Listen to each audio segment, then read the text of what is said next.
A federal lawsuit has been filed against a sheriff in Tennessee. His name is Oddie Shoupe of White County, Tennessee. And this federal lawsuit has been filed by a widow, a woman who lost her husband in a shooting that Sheriff Shoupe was very supportive of.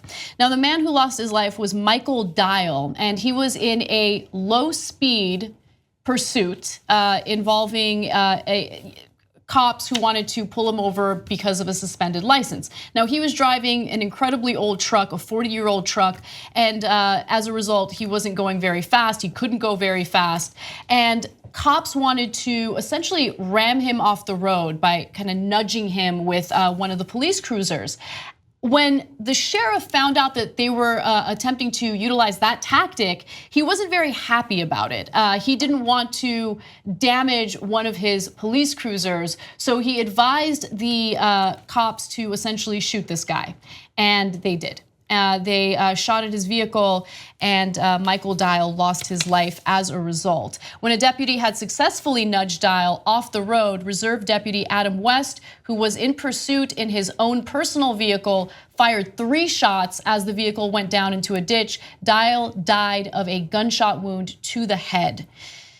All right, so with that said, we have some evidence of what the sheriff had said. He didn't realize that his commentary was being picked up by another cop's body cam. Before we get to what he was saying on the scene, let's take a look at the first video that shows what the scene of the chase looked like. Take a look. 59, take him out by any means necessary, including deadly force.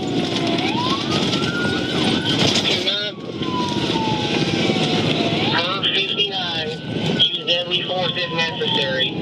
Take this subject out by any means necessary. Central Bear 5, I'm fixing the rain in here.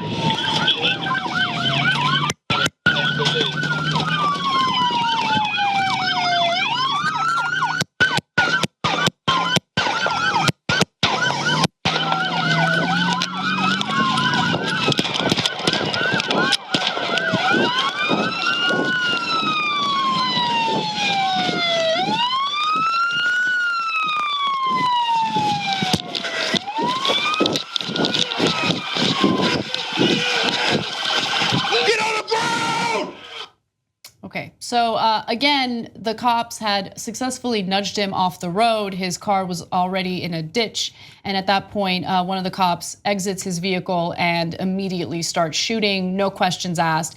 Keep in mind, this was over a suspended license. This wasn't, and it was during a very slow pursuit, 40 to 50 miles per hour max, because his vehicle was so old. Really, you think that someone should lose their life over a suspended license? I mean, come.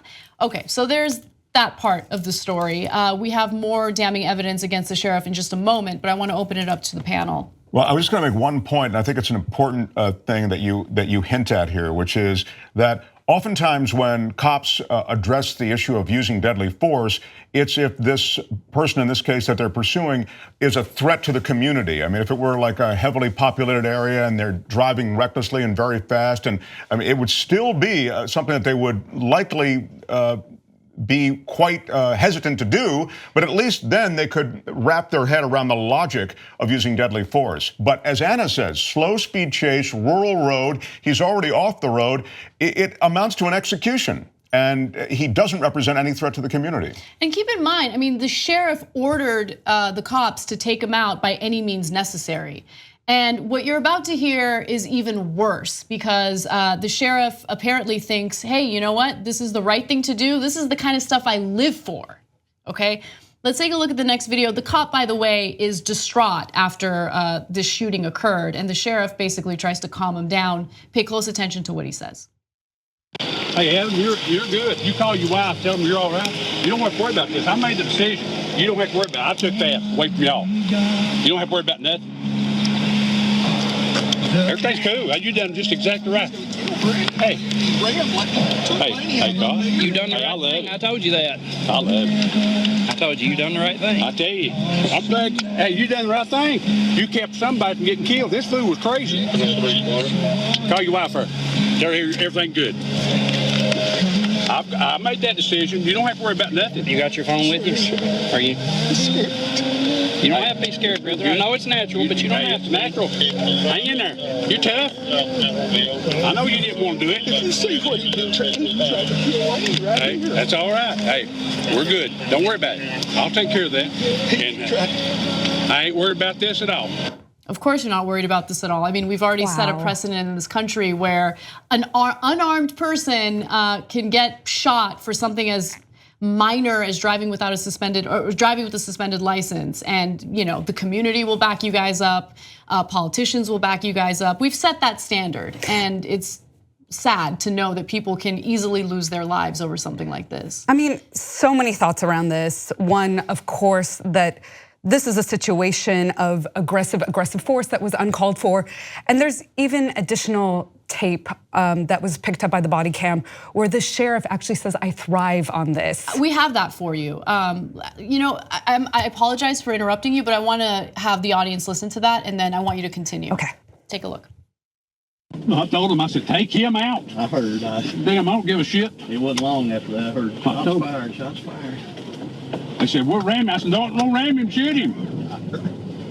Fuck that shit. I ain't gonna tear my cars up. But I got 2 cars tore up again. I know. Yeah, well, right now, we don't know if Charlie shot him or if Adam, but it looks like Adam shot him. But Adams took it hard.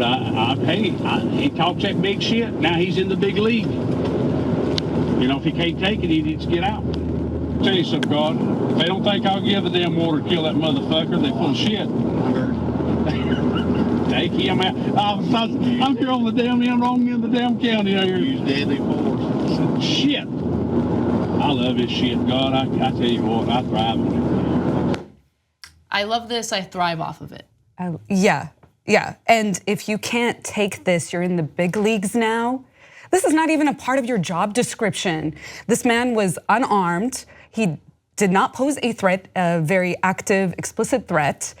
And we always end up dismissing this because we think and we are told the propaganda that law enforcement is a very deadly job, right? Yep. They don't even make the top 10 in terms of the most deadly jobs. I believe bartender is up in the top 10. So really? Yeah, so that should give you an understanding of the context of actually how much they are overarmed, overprotected by the law and by the weapons that they carry. And the other thing which was so interesting was that he kept on using the phrase by any means necessary, right? And it's interesting because somebody who was very famous for that line, Malcolm X, who meant freedom, justice, and equality, we'll get to it by any means necessary, was vilified for allegedly advocating violence. And this man is actually advocating violence by any means necessary. He loves it. He loves it. It didn't matter what the offense was here. It didn't matter whether or not that person posed a threat. He very openly admitted, without realizing that that body cam was picking up his audio, that he loves taking these people out. It doesn't matter if it's over a suspended license. He literally said that he didn't like the fact that they were trying to the cops were trying to ram him with the police cruiser because he didn't want to ruin one of his cop cars. Yeah, and this is a chase that for the most part was 30 to 40 miles an hour, just to give you some sense of it. I mean, we're used to seeing these high octane chases where people are going 100, 110 miles an hour, and you can say, well, your adrenaline's going and, stuff happens. This is a 30 to 40 mile an hour police chase. And to Anna's point, guess what the deputy attorney's investigation found? No wrongdoing. Cleared. Yeah, no wrongdoing. So there you go. They know they can get away with it, and this sheriff, he was a sheriff, right? I believe. Yes. The sheriff in Tennessee. He knows that likely his officers can get away with it. I mean, how disturbing was it how unnerved he was, and to try to paternalistically calm somebody down who shot somebody that didn't deserve to be killed, to be executed, as Mark was saying. Even worse, to later criticize the cop for being distraught over the fact that he just shot and killed someone.